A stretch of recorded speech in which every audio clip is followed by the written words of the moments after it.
Put your head on my shoulder. Hold me in your arms, baby. Hai semuanya, apa kabar? Saya Septiani, perwakilan dari kelompok 5 Institut Manajemen Wiyata Indonesia.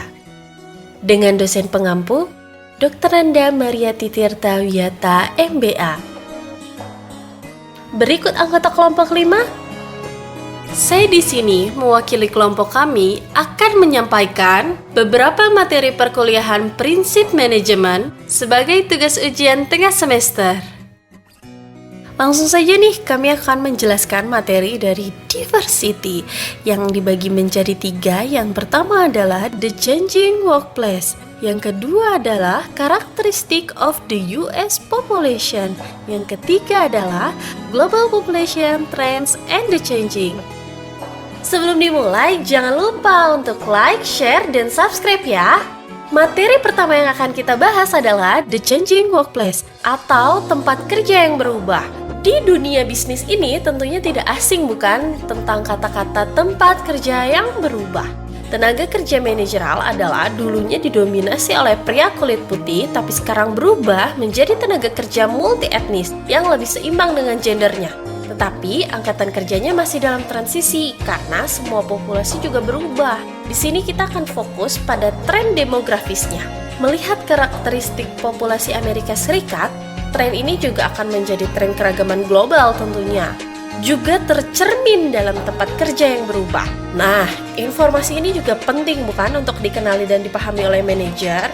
Ternyata mengelola suatu perusahaan itu tidaklah mudah loh, apalagi kita sebagai individu atau sebagai perusahaan yang terjebak di dalam zona nyaman.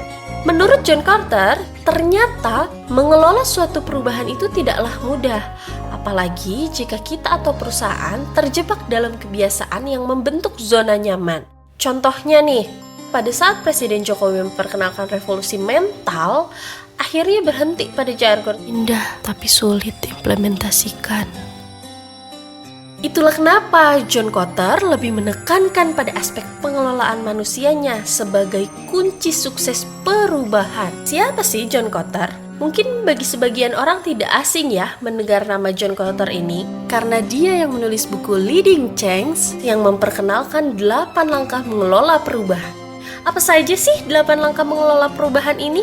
Yang pertama adalah kebutuhan mendesak. Lalu yang kedua adalah menciptakan koalisi yang kuat. Yang ketiga, menciptakan sebuah visi. Yang keempat, komunikasi visi dengan jelas. Yang kelima, hilangkan semua hambatan. Keenam, ciptakan kemenangan jangka pendek.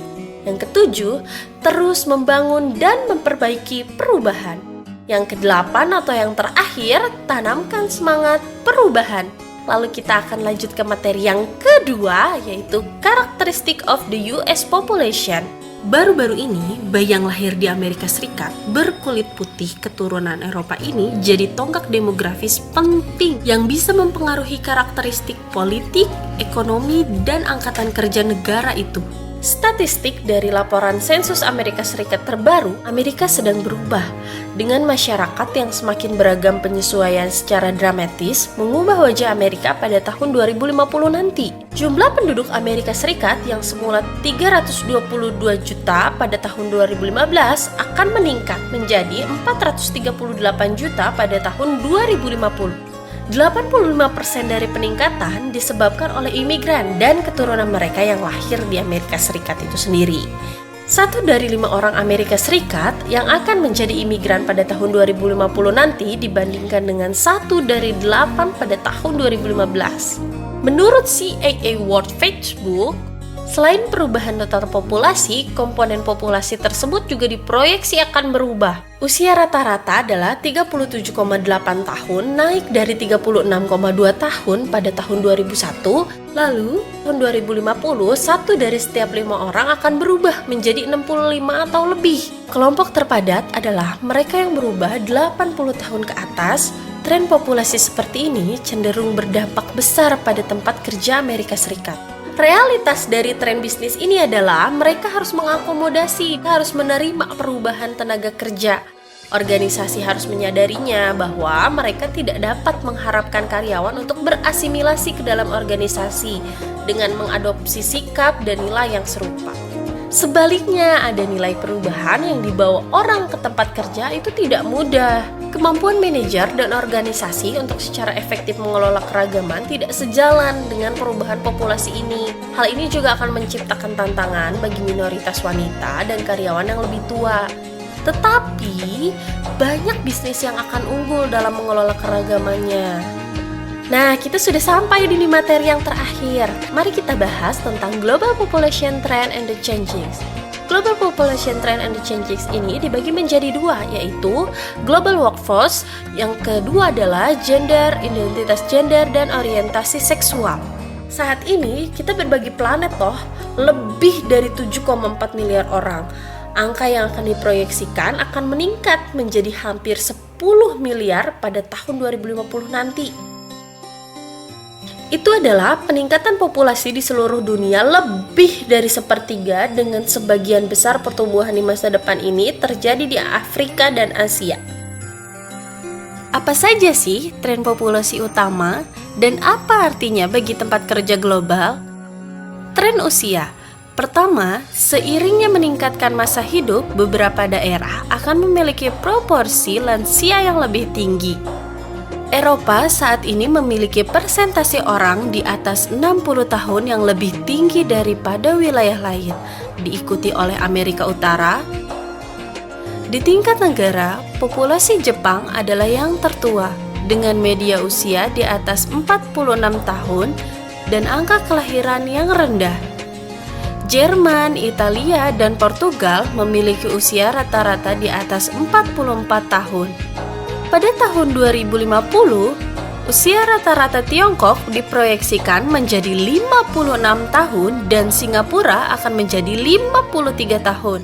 Tantangan manajemen akan meningkat karena banyak pekerja pensiun dan bisnis perlu mengisi banyak lowongan, sebab posisi ini untuk mempertahankan operasi. Di sisi lain, tren ini menciptakan peluang bisnis bagi wirausahawan dan perusahaan yang dapat memenuhi kebutuhan penduduk yang menua.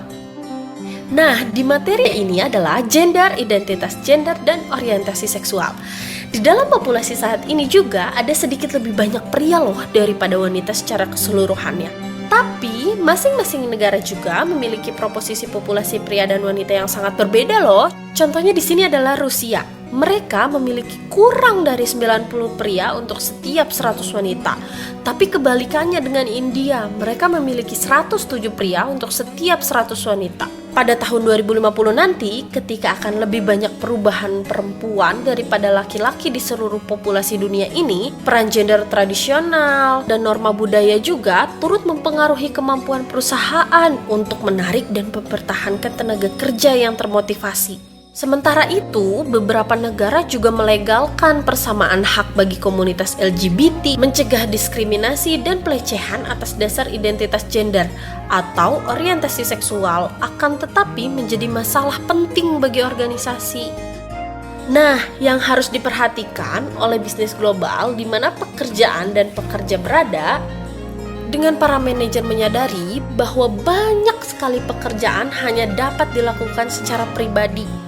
Haruskah tempat kerja ini dipindahkan ke area yang dengan banyaknya tenaga kerja dan keterampilan serta sumber daya yang berharga lainnya? Atau apakah harus pekerja diharapkan pindah untuk memanfaatkan peluang karir? Untuk mempersiapkan masa depan, manajer juga harus memahami realitas tenaga kerja global saat ini dan berbagai dimensi keragaman tempat kerja. Seberapa banyak sih yang kalian ketahui tentang penuaan global? Kunci utama untuk mengelola perubahan itu adalah pada faktor manusianya loh, bukan teknologi, bukan proses, bukan juga sumber daya alam, tapi manusia itu sendiri. Jadi penting bagi setiap pemimpin untuk bisa merangkul setiap karyawannya sampai ke level yang paling emosional. Itulah kenapa pemimpin harus mempunyai kecerdasan emosional. Ini adalah tantangan loh bagi seorang pemimpin. Bagaimana sih seorang pemimpin bisa membuat suatu organisasi atau perusahaan bukan hanya bisa melihat pentingnya suatu perubahan, tapi juga merasakan sendiri manfaat perubahannya. Bagaimana? Apakah kalian sudah paham dari beberapa materi yang tadi sudah disampaikan? Semoga video penjelasan kali ini bermanfaat ya untuk kita semua. Buat yang sudah menonton video ini, boleh dong di like, share, dan subscribe supaya kita lebih termotivasi untuk membahas materi berikutnya. Thanks for watching.